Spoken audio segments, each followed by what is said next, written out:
ওসমান হাদি জানাজাকে কেন্দ্র করে রাজধানী ঢাকা সহ সারা দেশে নতুন করে রাজনৈতিক অস্থিরতা তৈরি করার আশঙ্কা করছেন রাজনৈতিক বিশ্লেষক ও নিরাপত্তা পর্যবেক্ষকরা। তাদের মতে একটি সংঘবদ্ধ চক্র পরিকল্পিতভাবে জানাজাকে উপলক্ষ করে ব্যাপক লোকসমাগম ঘটিয়ে সহিংস ও ধ্বংসাত্মক পরিস্থিতি তৈরির চেষ্টা করছে।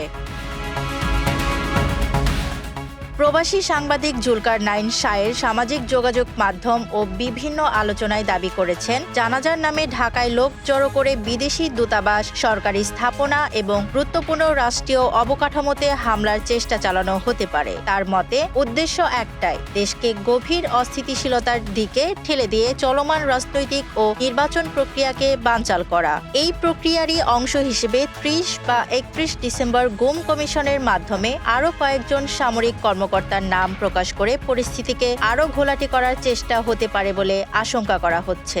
বিশ্লেষকদের মতে গুম ও খুনের মতো নৃশংস অপরাধের সঙ্গে জড়িতদের বিচার অবশ্যই প্রয়োজন, তবে সেই বিচার যেন রাজনৈতিক অস্থিরতা সৃষ্টি করে বা বিশেষ কোনো পক্ষের রাজনৈতিক উদ্দেশ্য পূরণে ব্যাহত না হয়, সেদিকে সতর্ক থাকা জরুরি।